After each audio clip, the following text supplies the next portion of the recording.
right. Good morning, everyone. My name is Anderson McNullen. I'll be your session host today. But today we have SAS's Carl Eastwood, a risk, fraud, and compliance solutions lead. And he will be speaking to us about enterprise decisioning. Hi, can everyone hear me? Yeah. Hi, welcome everyone. So today we're going to talk about enterprise decisioning. So I'll take you through a few slides on what we mean by that from a SaaS tooling and solution perspective. And then I'll take you through a demo across a couple of different tools to give you an example of how we would use decisioning across the enterprise. So I'll take you through a few things first. So what is enterprise decisioning? Why is it important to you? And how does it work? And that will be part of the demo. So what is enterprise decisioning and why is it important to you? So in essence, it's about linking people, processes, technology across your organization to improve the speed and accuracy of your decisions. Now, why that's important is historically from a legacy perspective, and today we're really just focused on banking, but really this applies to any industry where you use decisioning. So it could be telco, and I can provide a telecommunications demo separately at the booth for you. It could be insurance, energy, utilities, government, healthcare, and Awana Avramescu on Friday will be doing one based on insurance as well. So within a bank, legacy departments who focus on decisioning have historically been very siloed. So we have fraud teams, financial crime teams, credit risk teams, and marketing teams who all make decisions at some point during the life cycle of the customer, whether that's acquiring them, onboarding them, deciding whether to approve a payment, or whether to collect from that customer. But they've been very siloed. You know, I think most banks would typically have somewhere in the region of 20 plus systems supporting the various real-time or batch-based decisioning solutions and processes within the bank. And that causes issues from a collaboration, tech debt perspective. And it's often underpinned by very siloed analytics and data platforms as well from a legacy side too. So there's really no sharing of data. Data availability is very limited across those departments. Where we've seen a move in the last kind of 10 years from a digital transformation perspective is an approach to try and create some synergies in this space. So how do we bring together data in particular from these departments and try and improve the decision-making space? And it's probably yielded some success, I would say. I don't think it's been a perfect world, but where we've seen probably the most success is in the creation of centralized data lakes, where from an offline perspective, the business users can go and look at data across different departments. Now, what it's not really helped with, though, is that most of the decisions that those departments are making are actually happening at the edge. So when someone's applying for a loan, when someone's transacting at an e-commerce site, and those data lakes are not particularly useful in real time when you're making those decisions. They're only really useful offline when you're building your models and you're building your reports afterwards. So where SaaS has kind of moved to in the last 4 or 5 years with the inception of Vire is away from that siloed approach. So even at SaaS, we build best of breed solutions across marketing, risk, fraud, and financial crime. And the solution stand is just out here if you want to discuss each one individually.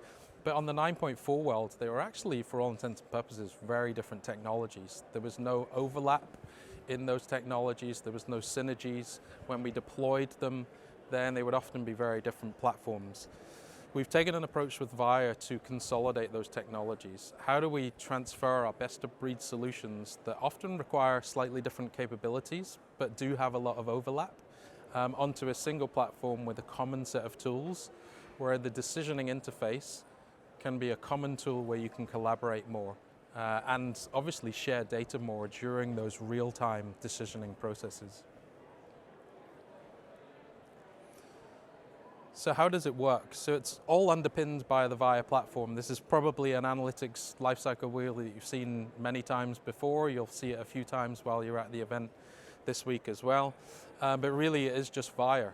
So all of our decisioning solutions now sit on the Vire platform, which provides those data management capabilities, those model building, reporting, and ultimately decisioning capabilities too.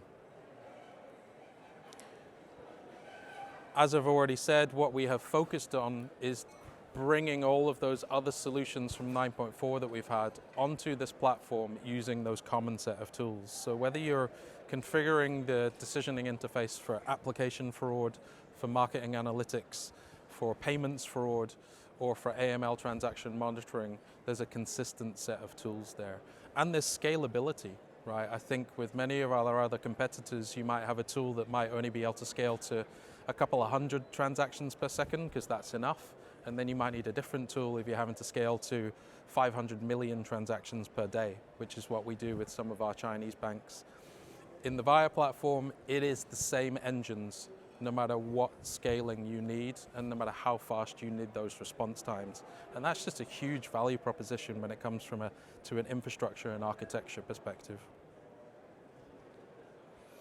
And then finally, once you've made the aim of all of this platform and making decisions is to do it in one of two ways, right? So we have the automated decisioning capability, which can be a batch-based or real-time decision.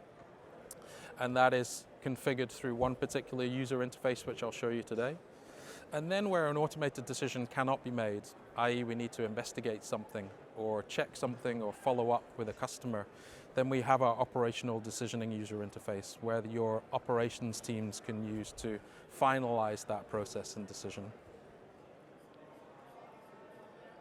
So today I'm going to take you through one use case, but it's probably the most complex use case at a bank, I would say. So the acquisition and onboarding journey is a series of steps, and a customer, when they apply for a credit card or a loan, sees a snapshot of this in literally 20 seconds. They put in their details, they wait for the response to come back, and within 20 seconds what's happened in that bank is it's gone through several different technologies to make several different assessments as to whether to approve this customer or not.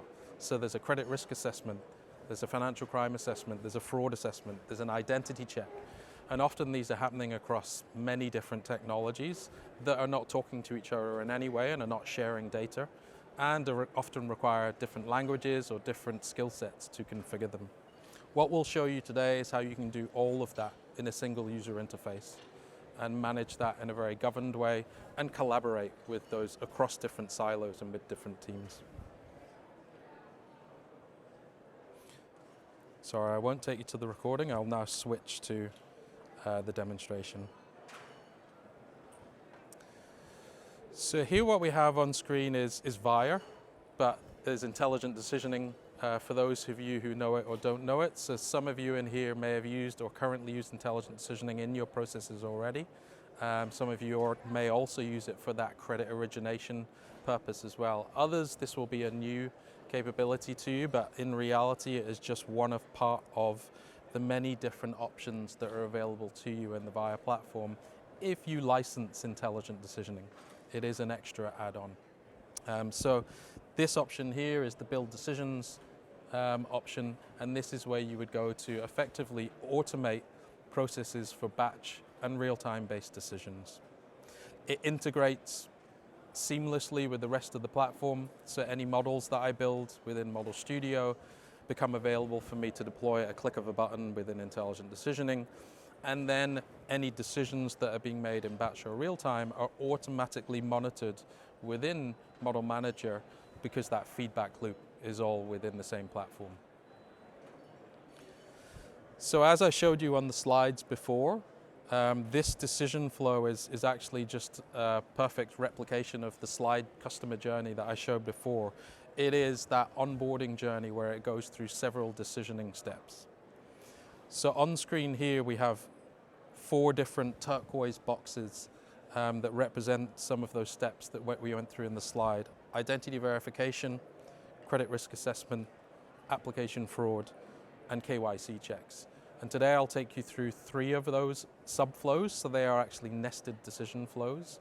I'm not going to take you through the identity verification step because of time. Please come and find me if you want to delve into this a little bit more. Suffice to say that step is going through a number of API integrations to third-party services to get intelligence to provide information as to whether that person is who they say they are, to give us confidence, and ultimately to try and reduce friction and get that customer on the happy path. Once they've passed that step, they go through the other 3 standard steps.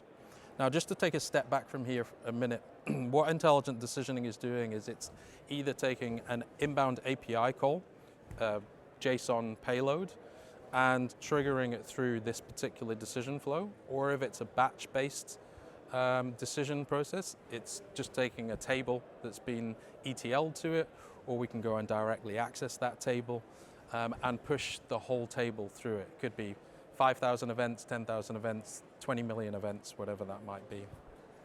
From a payments fraud perspective, you might be pushing 500 million API calls through this decision flow a day. From an application perspective, it's probably going to be a few less. So I'm going to take you into the credit risk flow. And so this is, from a credit risk perspective, I may only have access to this subflow. Security can allow me to separate those decision flows and say, credit risk have access to this, fraud and KY and the financial crime team have access to their own subflows so that people don't do things that they shouldn't. And in this flow, I'm going to touch on a few things that are slightly new features to intelligent decisioning before I go into a couple of the other ones. So this subflow looks fairly complex. It is, in that credit risk tend to do a number of different processes as part of what they do. They verify someone's income. They go through some standard credit policy processes and strategies. They do risk-based pricing. And then ultimately they may set a credit limit, which is what's happening within this instance, and making a final decision. I'm only going to go into the income verification subflow today. Again, come and find me at a booth if you want to drill into some of the other ones, just to explain what some of the objects on screen are doing here, because you can see a lot of different colors, nice different colors that are ultimately indicating something different is happening. So this top one is a rule set. I'm going to drill into that a little bit later, or one of the other ones. We have branching logic here, which is just simple 2-lane branching that creates different options to go down. And the reason this branch is here is it's determining, is this customer employed or are they getting their income from elsewhere? Retirement savings, assets, whatever that might be. If they are employed, then have they provided open banking consent? If they have provided open banking consent, then we're making an API call to open banking to go and verify that the income that they've put on their application fraud is actually the income that they have within their bank account, as well as the expenditure side of things too. If they have, then that provides an easier happy path straight to approval. If they haven't, then what we're doing here is we're using a gradient boosting model to assess the affordability of that customer's application and their income and their ability to pay. So maybe more likely that that path may not be as happy, so to speak. I just want to stop here as well in terms of how we might add things to this decision flow. So it's the first point that we've seen a model. And so if I click here on this line here and I right click, it provides all of the different options available to me to add as an object within the decision flow. And here, if I wanted to add another model, I would just click on model. I would browse to my model repository. And in this instance, I'll browse to the credit risk one. And then browse to this decision tree model. And it's a double click, and now the decision tree model has been deployed. It really is that easy, providing you have registered your models in the model registry. Now, if you've built your Python models externally, then you can still easily import those through Model Studio, register them in the model registry, and those models can then be deployed. You need to work out whether the input variables in that decision flow match what's available in the decision flow. So there's a bit of governance there, but it's easy. So I'm going to exit out of here and not save so that I don't break anything. And then finally, just in this decision flow, talk about one new feature that we have, which is segmentation trees. So branching is fairly simple logic. It's a 2-lane process. Segmentation trees, in this instance, offer us a way of providing far more sophisticated segmentations across that decision flow. So what this segmentation is doing is it's doing are they an existing customer or not? Let's go down there, yes they are. If they are an existing customer, then let's look at their industry risk.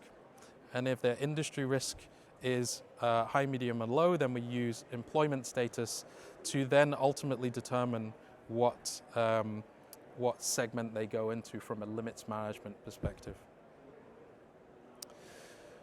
I'm going to take you quickly through two more things. So the KYC flow, for those of you from a financial crime perspective, we're doing a couple of slightly different things here that I want to highlight. We are making an API call to the sanctions watchlist screening third-party service, and that's pulling back things like, are they politically exposed? Do they have a sanction against them? As well as negative news information. If they then bring back, we have a gradient boosting model that we're executing as well here, which is used in some of the rules. But if they have negative news, you can see there's a branch here. We execute a couple of other models here, which is using the visual text analytics modeling capability within SAS to take the text from that negative news article. So we get a URL, we then go and scrape the text from that negative news article, and then we do two things. We are categorizing that article into political, personal, or financial information, which allows us to then score it differently. And then we also run a secondary sentiment analysis model over the top of it, which is determining the scale at which we think it is negative. Because is it binary, or actually can we use a score to kind of scale it a little bit more? So that's just showing you kind of one example of how we use some text analytics in a real-time process in this instance. Come and find us also again if you would like to see how we use LLMs in this instance too, but the text analytics capability offers a very fast response time within a real-time decision flow that an LLM might not. Finally, into the application fraud flow, and there's just a couple of things I want to highlight here before I switch into Visual Investigator off the back of this. One, as well as branching, we have the ability to do A/B test nodes, so champion-challenger processes. So here I've utilized this A/B test node to send 50% of the applications down each branch. And then once they go down this branch, we do a couple of different things. So we use one model to make auto approvals or auto rejects, or we use a secondary model down this flow to either auto approve or to send them down, if they're going to go down an investigation path, some additional rules that will provide some context to the investigator in the operational user interface. So these rules do a couple of different things. One, we're using advanced lists, which is another new feature within intelligent decisioning, to do lookups against 3 different tables. We're looking up the email address, device ID, and and national ID in 3 different advanced list tables. I'll go into one of them here, and ultimately what this advanced list table is allowing us to do is look up the device ID from this applicant and then pull back additional intelligence for that particular application if it's matched an ID. So if this device ID happened to match this one, then we can see that in the last 12 months, we've seen this device 11 times, applying 11 times. And actually also in the last 12 months, we've seen this device applying 4 times where that application has been confirmed as fraud. So in real time, we're pulling back that intelligence without an investigator having to add something to a watch list. You know, it's calculating that information. And then finally, we use that information, within a rule here to count where it's above 2, then create an alert. There's one other rule I want to show before I flick to the Visual Investigator tool, which is the use of slightly more enhanced functionality within the rule sets within intelligent decisioning. So here you can see the use of geodist. So within this rule editor function, I can use a number of other functions, but I also have all of SAS's out-of-the-box functionality available to me as well. So in this instance, what I've done is I've actually configured a rule using the distance function to calculate the difference between the residential address and the IP of the device, that location. And where it's more than 1,000 kilometers between them, then we're going to create an alert and let the investigator know. I don't have time today to take you through some of the scoring. So how do I assess impact of changes that I make? Versioning, how do I compare versions, make a checker, go through a governance process in terms of route to live. but I can, at a booth, take you through that automated route to live process into production. But what I'm going to do now is just quickly flick over to our investigation interface to very quickly show you where an automated decision cannot be made, how would we investigate them using Visual Investigator. Now, Visual Investigator is effectively a alert triage capability that has also extremely powerful search functionality, which is free text-based search. I can do fuzzy matching and fuzzy searching. And in here you can see a number of different queues. They're credit risk queues, financial crime queues, and an application fraud queue. Now, I have one alert at the top, which is Andy Anonymous, and I'm going to quickly go into that and take you through a couple of the features within here. Now, what we have is a long list of different scenarios that are fired. That wouldn't necessarily be the case with all applications, but this particular person seems to be of interest to us. And you can see here a few of the scenarios fired up here. He seems to be part of a known network of fraud, so we'll drill into that in a little bit. There was the machine learning score that we executed in intelligent decisioning. And there was that rule that we saw, the geodist rule, so that this customer's IP address has a fairly large distance from their residential address. I have other application details that I can flick through here. We can do geomaps. We can look at the third-party enrichment data from threat metrics and biocatch and secure. So all of this can be configured within the user interface. But the final thing I want to show you is the network side of things. So we saw that he was part of a known network of fraudsters. And here we can see Andy Anonymous, if we can drill in there, is linked through device to Sophia Osborne, who this annotation of being the red application has been confirmed as fraud before. Now we can see other annotations here which shows that there's other information underneath some of these objects or these nodes. So I'm going to expand a couple of times, and you'll see that in real time using OpenSearch indexing, it's building out those links and relationships to other entities and other information in real time. Now I did this with a customer in production once, and within literally 60 seconds I went from having 2 applications on the network to somewhere around 150 applications on the network. What that customer thought was going to be around $10,000 worth of fraud happened to be worth about $1.5 million worth of fraud, and that fraud was uncovered in 60 seconds. In this instance, what we have is a slightly smaller network where our original applicant, Andy Anonymous, was linked to Sophia Osborne through a device. Sophia Osborne is actually linked to Nicholas Bull through a telephone number, and then also through email address to Lara Blake, and then Lara Blake is linked through address to Harvey Rice. So we can see how quickly we can build out those links in real time as an investigator uncovers organized crime. So that was a very quick demo today on enterprise decisioning. Hopefully that's given you a flavor of intelligent decisioning and Visual Investigator. Please come and find me at the booth if you have any other questions. Thank you.